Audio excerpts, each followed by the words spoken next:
Kalau kamu menarik garis lurus pada peta, lalu menghubungkan Pulau Bermuda, Puerto Rico, Miami, dan kembali ke Bermuda, bentuk apa yang akan muncul? Pastinya segitiga Bermuda, kawasan terkenal yang telah menelan ribuan kapal dan pesawat selama berabad-abad. Seakan belum cukup misterius aja ya, kedalaman lautnya juga menyimpan banyak tanda tanya. Bahkan tanda-tanda anehnya bisa terlihat. Pure, kapal selamu nyemplung ke dalam air dan mulai menyelami lautan hingga kedalaman 30, 300, 600, dan 900 meter. Kondisi di luar semakin gelap, dinding kapalmu mulai berderit saat tekanannya naik hingga lebih dari 10.000 kilopascal. Tekanan segitu setara dengan grand piano yang menghimpit seluruh tubuhmu. Setelah sampai di tujuan, kamu bisa melihat monster yang ditunggu-tunggu.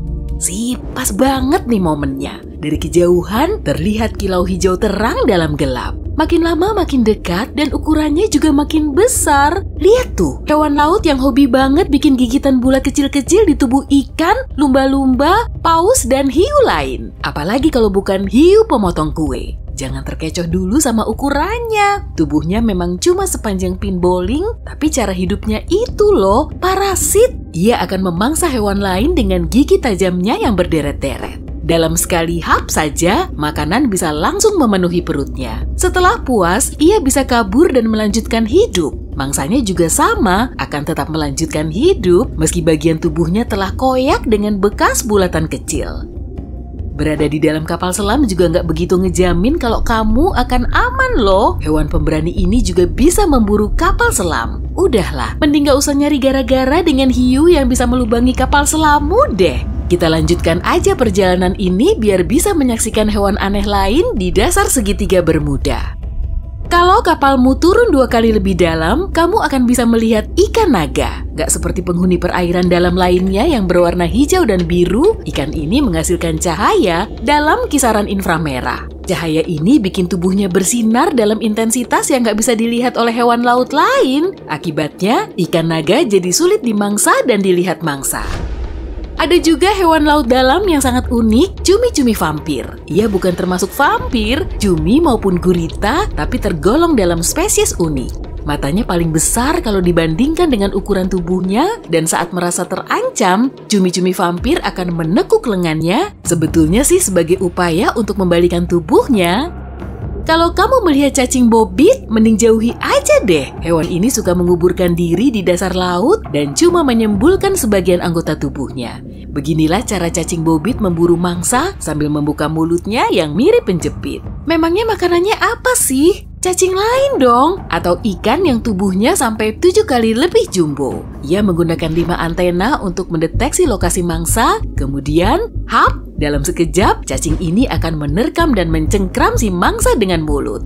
Belum cukup sampai di situ, sambil mencengkram, ia akan menyuntikkan bisa, lalu menarik tangkapannya menuju liang untuk kemudian disantap.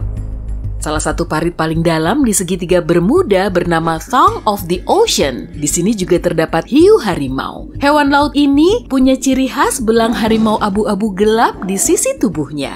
Hiu harimau merupakan hiu predator terbesar kedua setelah hiu putih. Karena tubuhnya bongsor, makannya juga banyak. Ia memangsa mamalia laut, hiu kecil, pari, dan penyu hijau. Sebetulnya kamu bisa tahu umur hiu harimau cuma dengan melihat pola garisnya. Garis di tubuhnya akan pudar seiring waktu, jadi kalau si hiu masih muda, garis ini kelihatan lebih jelas. Di segitiga Bermuda juga terdapat banyak zooplankton. Organisme kecil ini punya peranan penting dalam rantai makanan hewan laut. Tapi, kalau nggak ada yang memangsanya, zooplankton akan terus tumbuh pesat hingga menutupi seluruh dunia cuma dalam waktu 4 bulan. Nah, jenis zooplankton yang terbesar adalah ubur-ubur. Ubur-ubur sudah ada sebelum dinosaurus mendominasi bumi. Kalau kandungan air di tubuh kita ada 60%, di tubuh ubur-ubur 95%. Saat ia terdampar ke pantai, sebagian besar tubuhnya akan menguap cuma dalam hitungan jam. Ada juga ubur-ubur yang hidup abadi. Ubur-ubur ini bisa kembali ke siklus polip, lalu tumbuh lagi seperti makhluk dari planet lain. Ubur-ubur luar angkasa juga ada loh. Pada tahun 1990-an, NASA membesarkan ubur-ubur di ruang angkasa untuk mencari tahu perkembangan hewan ini tanpa gravitasi. Ubur-ubur ini bisa tumbuh sehat di ruang angkasa, dan saat kembali ke bumi, hewan ini kesulitan menyesuaikan diri. Meski belum pernah keluar angkasa, belut Eropa sudah pernah keliling dunia. Ia berangkat dari Eropa menuju Laut Sargasso, lokasi segitiga Bermuda. Saat larva, belut Eropa melayang-layang di lautan selama 3 tahun. Ia juga dikenal sebagai bunglon laut, dan selama bertahun-tahun, belut Eropa terus berganti warna dari transparan menjadi kuning, lalu perak metalik. Ia termasuk hewan nokturnal dan suka ngumpet. Wah, kamu mau temenan sama belut Eropa nggak nih saat malam-malam nyari makanan di kulkas? Cumi-cumi raksasa kurang lebih seukuran setengah panjang lapangan sepak bola. Hewan laut jumbo ini pernah terdampar di pantai Florida. Para peneliti curiga raksasa ini berasal dari Samudra Atlantik di dekat segitiga Bermuda. Cumi-cumi raksasa termasuk hewan invertebrata terpanjang, yang artinya ia nggak punya tulang punggung. Ukuran matanya paling besar di antara semua hewan, yaitu kurang lebih sebesar bola sepak. Hewan lain yang juga ada di dekat segitiga Bermuda adalah udang gua Starer. Ia sangat pandai bersembunyi sehingga nggak ada yang tahu keberadaannya sampai tahun 2011. Sebagian udang gua betina menghasilkan banyak telur. Menurut para ilmuwan, satu ekor udang bahkan bisa punya sekitar 2000 telur. Petrel Bermuda merupakan burung khas dari Bermuda. Ia menjadi burung laut paling langka kedua di dunia. Banyak yang mengira burung ini sudah punah, tapi pada tahun 1951, petrel Bermuda terlihat di pulau ini. Pikirannya bikin merinding. Kerapu Nassau hanya bisa ditemukan di pesisir Florida Selatan. Ikan ini memburu mangsanya dengan menunggu, lalu menyergap. Buruannya termasuk kepiting dan lobster. Tubuhnya mirip vacuum cleaner karena ia bisa mengisap makanan lewat mulut besarnya. Ikan ini memiliki mekanisme pertahanan diri yang mantul abis. Seperti bunglon, ia berubah warna saat merasa terancam. Tubuhnya bisa berubah warna menjadi lebih terang atau gelap agar bisa berkamuflase. Pasti sulit dilihat ya. Kalau kamu kebetulan pergi ke segitiga Bermuda, kamu mungkin akan melihat hiu martil. Ia menggunakan kepala martilnya untuk memotong mangsa di dasar laut. Bentuk kepalanya juga bisa mempertajam penglihatannya. Ia bisa melihat hampir 360 derajat ke sekeliling, ke atas, dan ke bawah.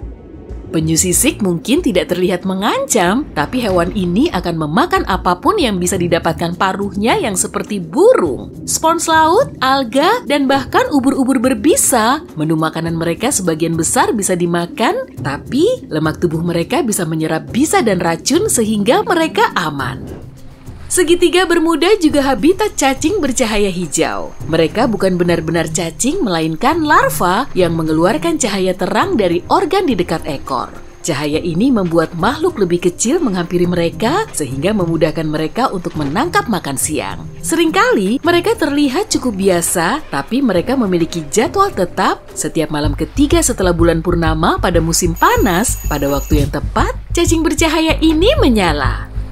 Kembali ke makhluk yang lebih seram di segitiga Bermuda, kamu bisa menemukan hiu goblin. Dikenal sebagai fosil hidup karena ia satu-satunya yang tersisa dari famili hewannya. Ukurannya hanya sekitar panjang lenganmu dan rupanya biasa saja, tapi perhatikan baik-baik deh saat mangsanya mendekat. Boom! Rahang hiu itu keluar dari mulutnya dan mencengkram makhluk malang itu. Begitu giginya menancap, rahangnya kembali ke dalam mulut hiu itu. Dan ya, kamu hidup di planet yang sama dengan makhluk ini.